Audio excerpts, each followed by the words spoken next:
Welcome to our first coffee chat and research conversation with the Idle Family Fellows.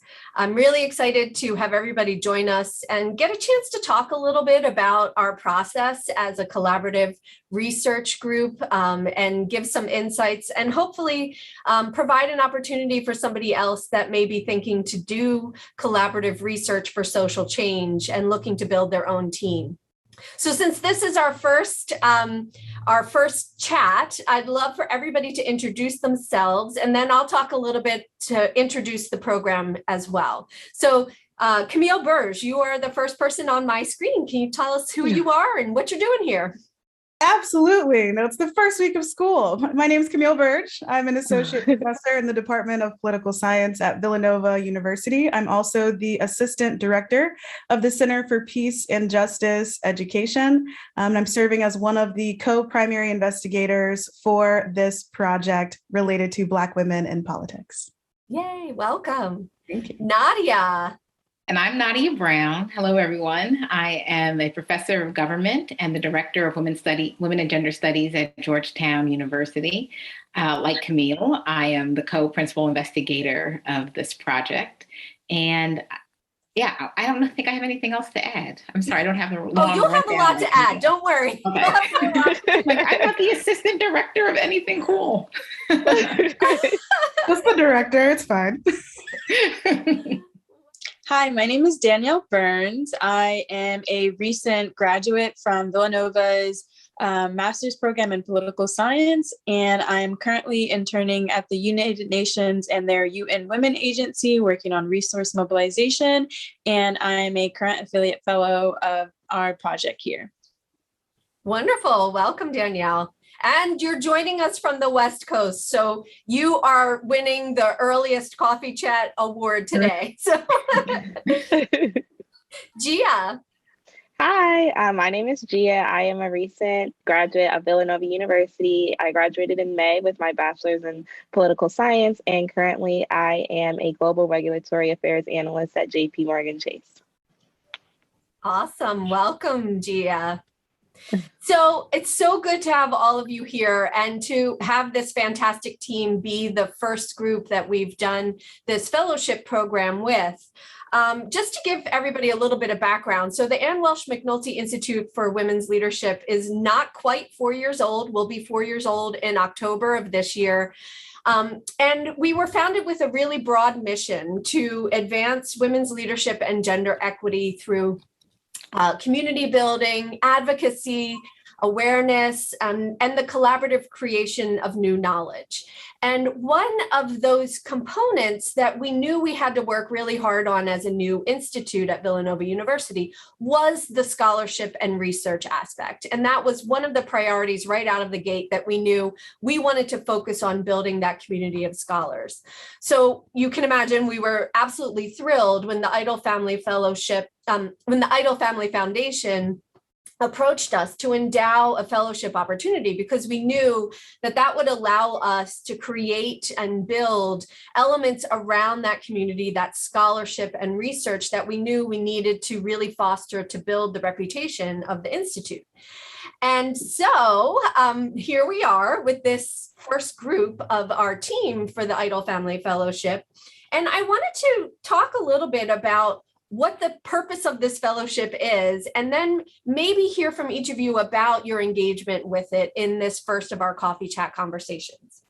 So the Institute's fellowship program, this Idle Family Fellowship program, was created with a vision to build the body of scholarship that drives the advancement of gender equity. And so that's, small vision, not big at all, but really looking to foster interdisciplinary scholarly collaboration through an immersive residency program targeted at addressing the most pressing issues and challenges related to gender equity.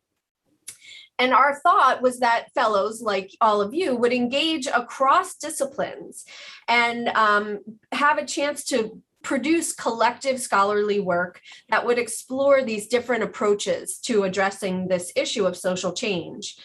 And so we look to eventually build an Idle Fellows community around this topic. And so again, you can see we're all about big visions here at the Institute. Like, this is something that we're just starting on, and we were excited to have this team be the first one to start building that. Now, you'll notice that I mentioned a residency component. Obviously, this was launched just prior to COVID. And so residency has been one of those things that we've had to adjust and change.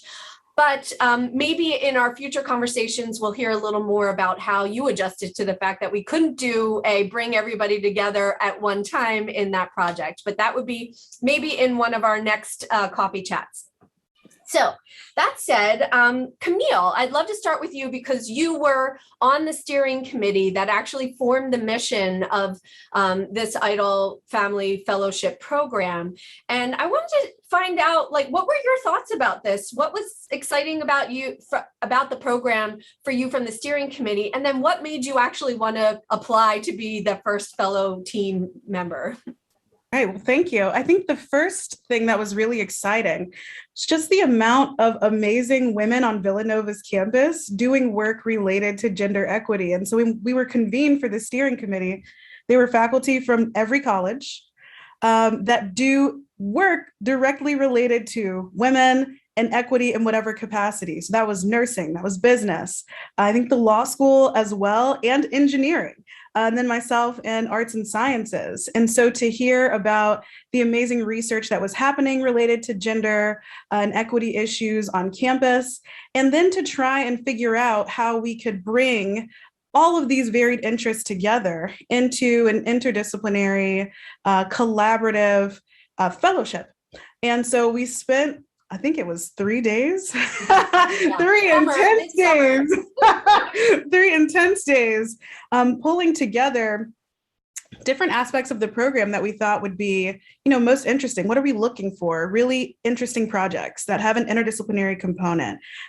So scholars that are not just in one field, or if they are in one field, perhaps they have methods that differ or different areas of focus. Mm-hmm. And so having these ideas, our initial idea was, well, we should probably pilot it and have someone from Villanova be a fellow. And it worked out.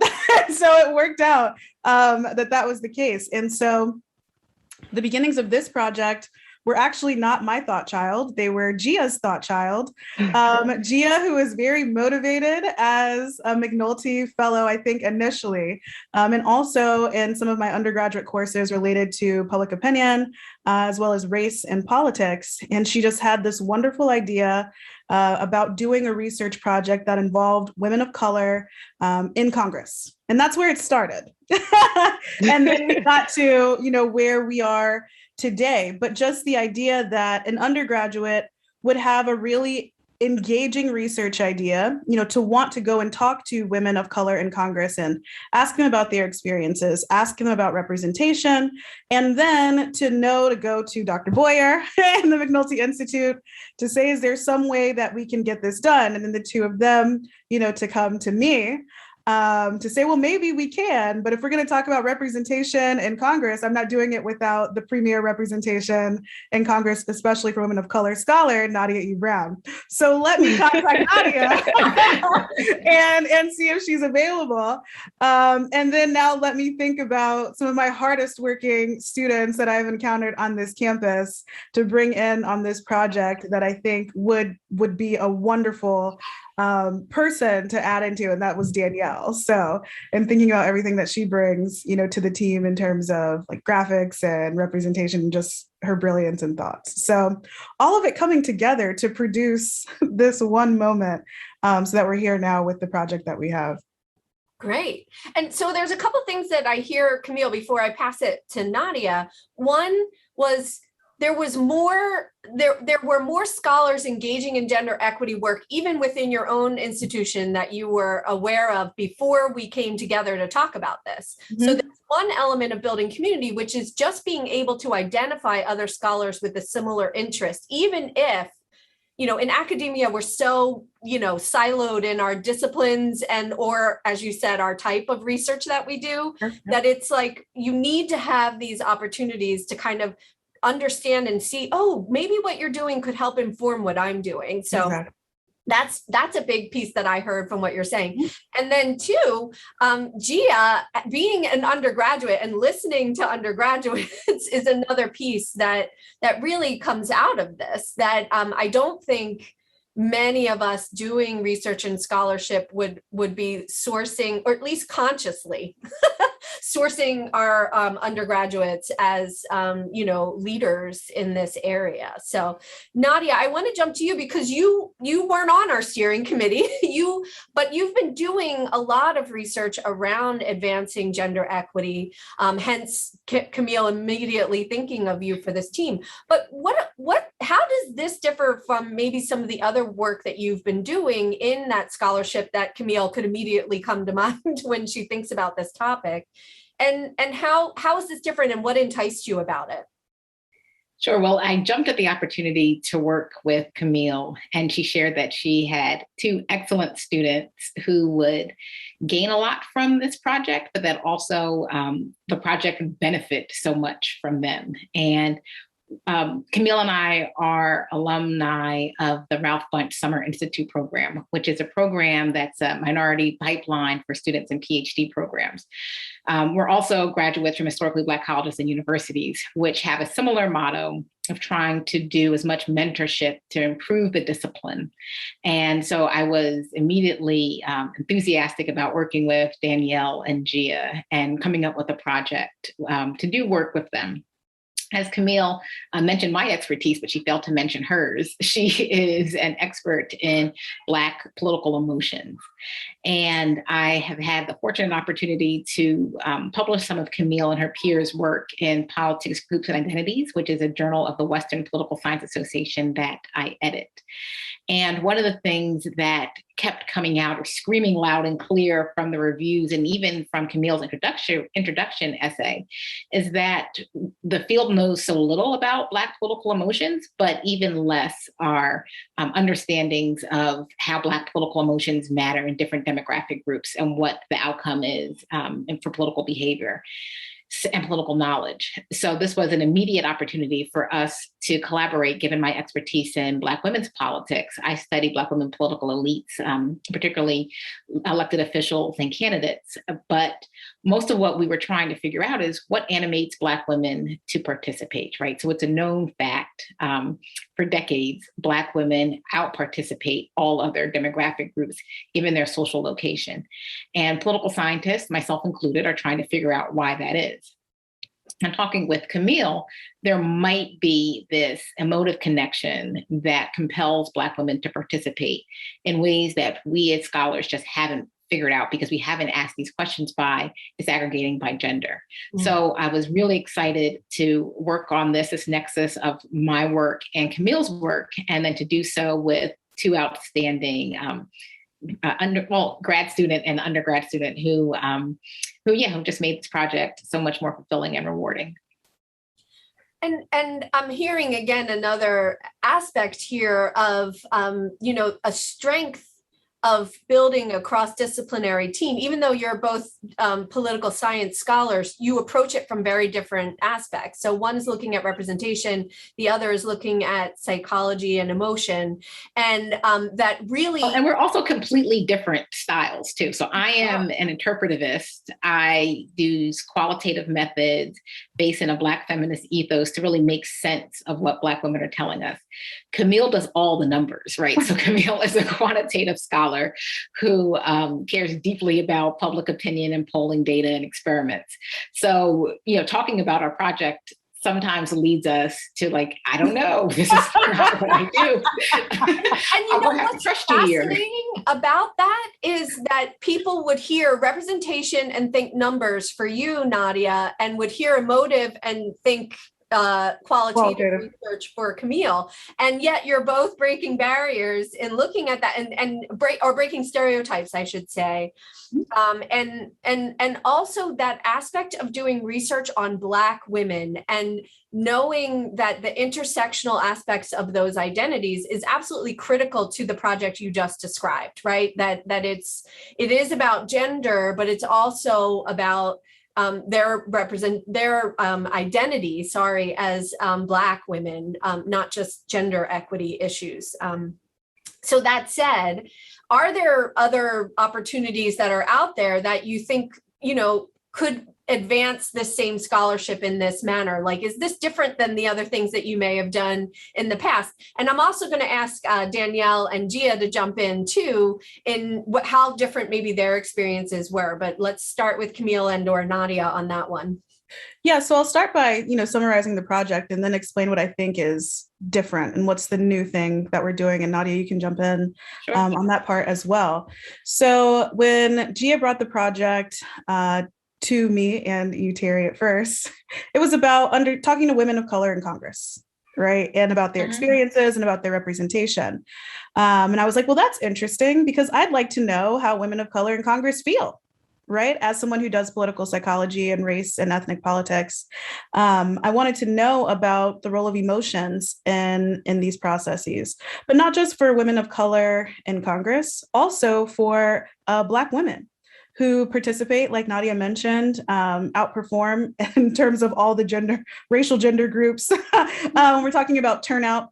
We're thinking about activism, and we read headlines, especially in the last few presidential elections, about Black women being activists and doing a great deal of work to help boost turnout, where Black women turning out overwhelmingly for the Democratic Party. And even on the night of Joe Biden and Kamala Harris's acceptance speeches, or victory speeches, I should say, thanking Black people and especially, Black women for their role in their victory. And so wanting to understand not only what's happening once women reach office and what they're doing in office in terms of policymaking and the identities they bring to bear and how they feel about those things, but also what's happening, with Black women in general, where we're seeing greater rates of interest in politics, attentiveness to politics, and willingness to not just turn out to vote, but contribute money to campaigns, be more willing to participate in things like protests, and some of these other political engagement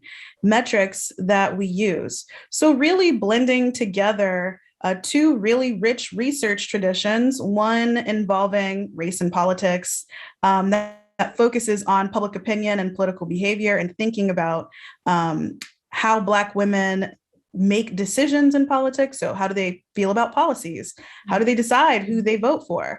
But also thinking about this other rich tradition that's related to representation in politics, that's designed to understand the extent to which individuals that we put in office are really representing the interests of the people that voted for them, right? And so when we're thinking about different kinds of representation, substantive versus descriptive representation, so do co-racial candidates or co-racial politicians actually represent the interests of people of color that put them in office? And to what extent do they? Or thinking about whether white politicians can better represent their interests. So we're bringing together a large tradition on the research and representation, also sprinkling in Nadia's really important work on intersectionality and what race and gender looks like when it gets in a representative space, and combining that with what we know about emotions in politics and adding this additional layer, because most of the emotions research tends to focus on white Americans, right? And how white Americans feel. Particularly, a great deal of research focuses on anger.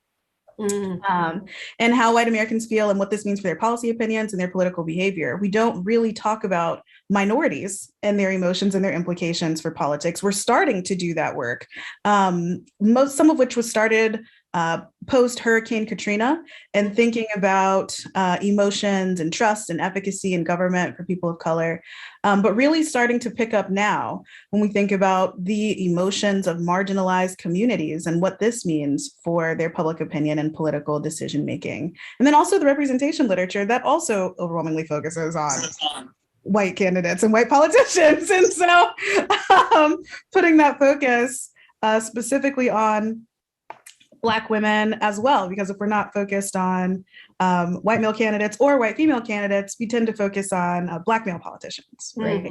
And so helping to also fill gaps in that literature with this project as well.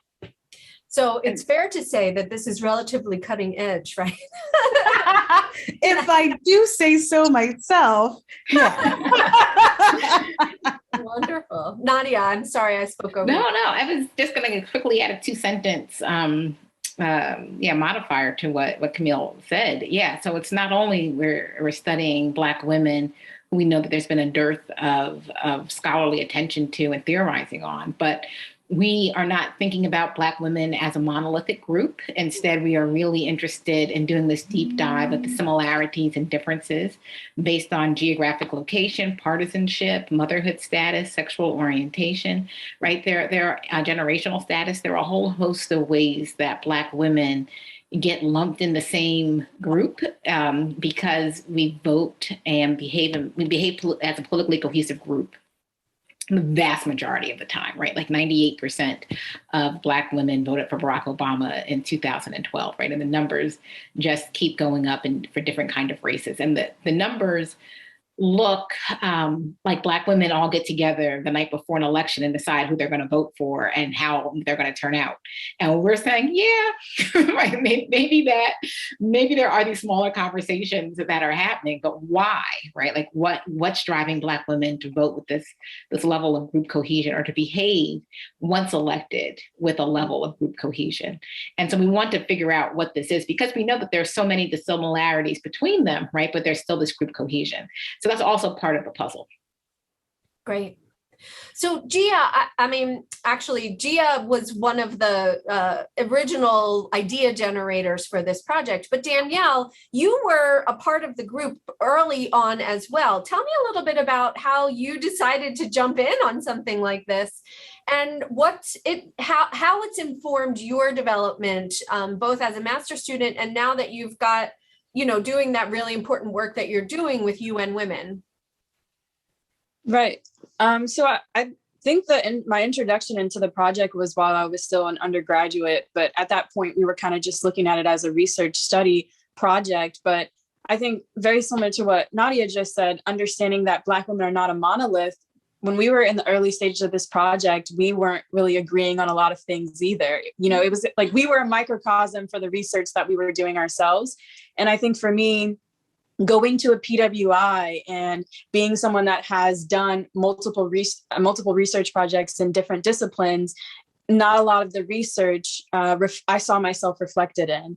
And so I thought it was really important for me in this project to be a part of something that other women that are interested in political science, interested in understanding how society works, how people work, how politics work, was a really important factor for me. And then also, I entered college when Donald Trump was elected, and I think that was a really transformative period for politics, and a very transformative period as a young Black woman entering a predominantly white institution and, learning to navigate politics and understanding why myself as a Black woman, why do I think the way that I do? How do I navigate this? What benefit or what role do I play in the political sphere that, not a lot of young people understand. And I think it's really important for all of us, trying to understand, our role and how big of an impact that we had. And, they brought it up before, Black women were really, really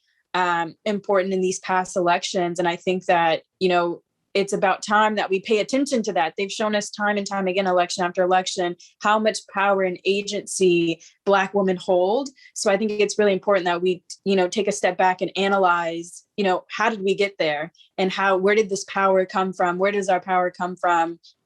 And, just really understanding Black women, like Dr. Burge said, there's not a lot of research out there that says this is how Black women think. This is, the different just research aspects behind political motivations and being able to center Black women and, reiterating again, I'm a Black woman. So to be able to be a part of something like that will be transformative for the Black women that come up after me was really important to me and really kind of just set the tone for me being a part of this project. And I really like the connection between what you were saying, Danielle, and the fact that you're, on one hand, you're studying representation of Black women in politics and political engagement. And you're also talking about lack of representation in scholarly work as well, right? And how So there's this really interesting two sides to that story, right? Of who engages in scholarship and how scholarship is done when we bring more representation and more perspective into what sort of research that we do. So I like that flip connection that you've done there.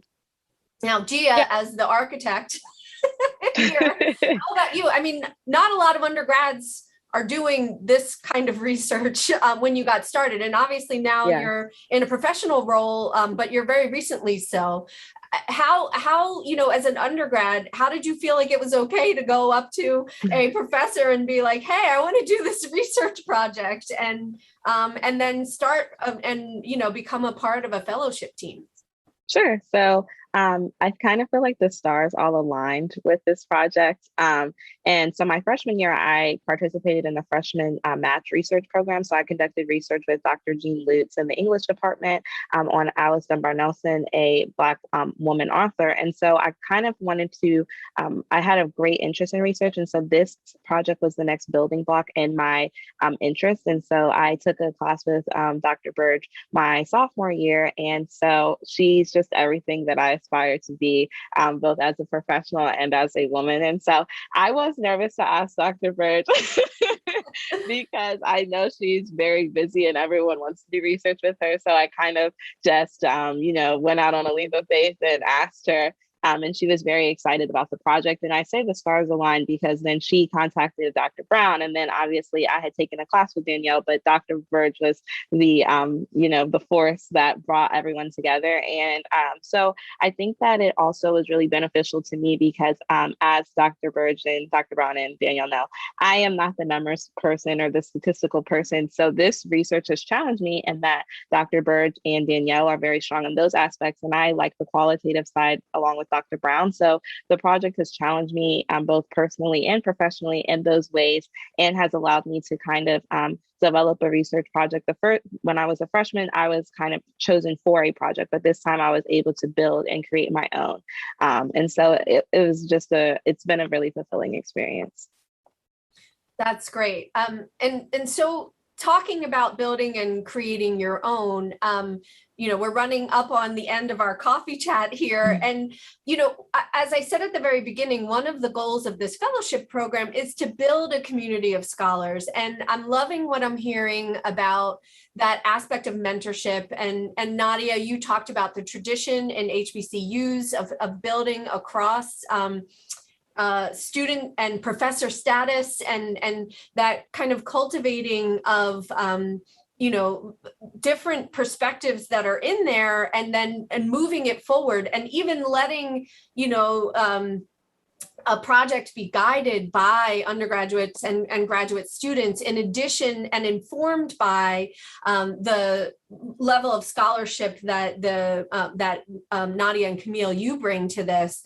And so when you think about building a community of scholars around collaborative work for social change, in this instance, the fellowship program, the Idle Family Fellowship Program is very focused on gender equity. But when you think about it, what are your hopes for not just this research project itself, but, what can you begin to take? And this is early on in your project. So you're not done by any way, shape, or form yet. But what do you think others can take away from this this experience that you've had, and maybe where you hope this is going to go in terms of building that community aspect?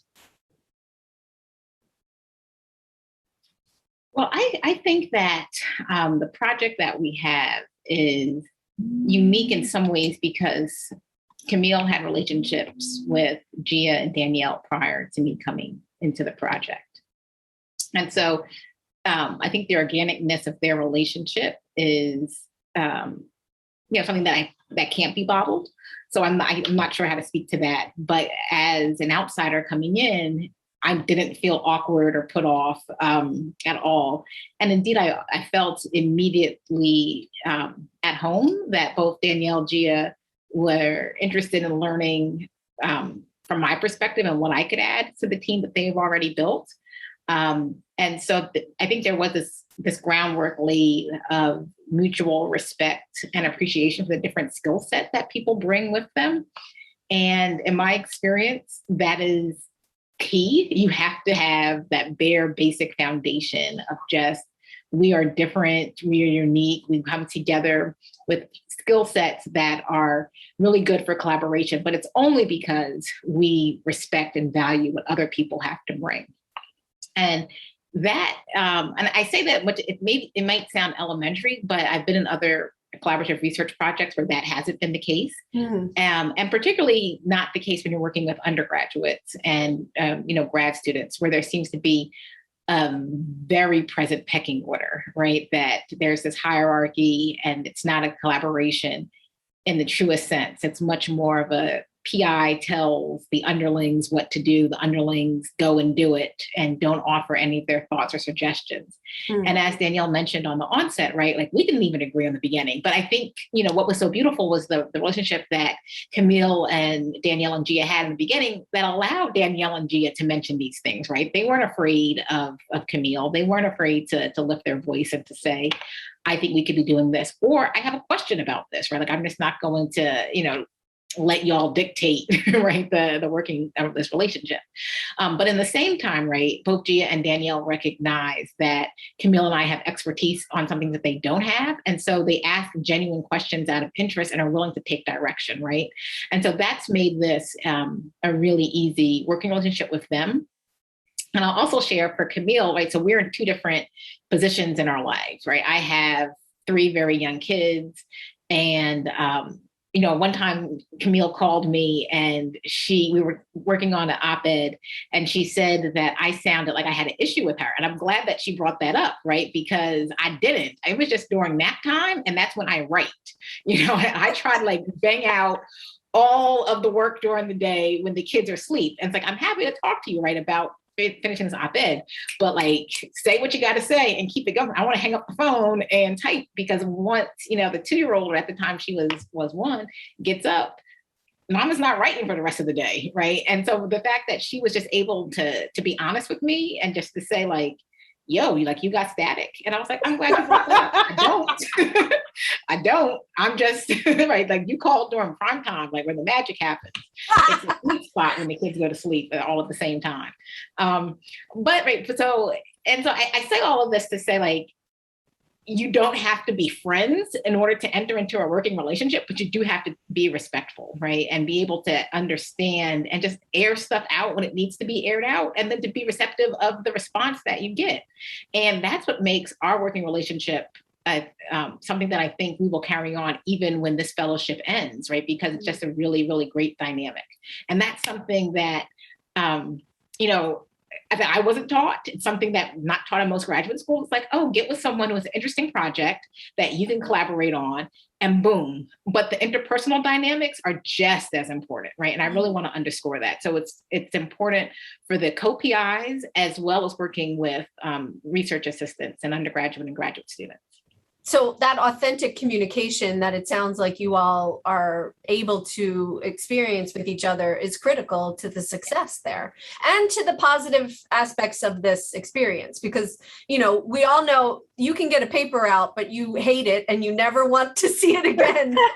Then part of a team that, that sort of thing didn't happen. But like Nadia said, when you do it right, you're going to keep it up, even if the paper is out and done. And for, obviously often journal articles or books are like the be all end all in the tenure track lives of scholars. But at the same time, it's not measured by just that output. It's also that community building that's really important. Anybody else want to jump in before we hang out and start thinking about what our next topics will be? No, I'm good. Thank you, Nadia. I would say that I would hope that, by the end of this project, we've set a precedence at Villanova and at the Institute for work like this. I think the past year has kind of really created the space to talk about Black issues and talk about gender equity and racial equity. So the fact that we're able to combine those through, the great concept of intersectionality, I hope that it sets a precedent so that this work is continued even after, the conclusion of this research project. And that's our goal with this fellowship program is that it launches things that continue and are sustained. All right. All right, well, thank you so much for joining me for morning coffee, and now I'm all like excited to do more collaborative research somewhere. And we'll be having subsequent quick conversations now that everybody has an idea of what your project is. Maybe we'll talk a little bit about what sorts of what it's like to work on some of those products that are so, like what is a paper? What is a, what sorts of things should be coming out of this? And I think I would love to hear more about working across generations isn't the right term, but different experience levels in academia. So student, grad student, professor, pre-tenure, post-tenure, that sort of thing would be kind of fun as well. So thank you all for joining me, and I'll see you all soon. All right. Thank you. Thank you. Bye, everyone. Yeah.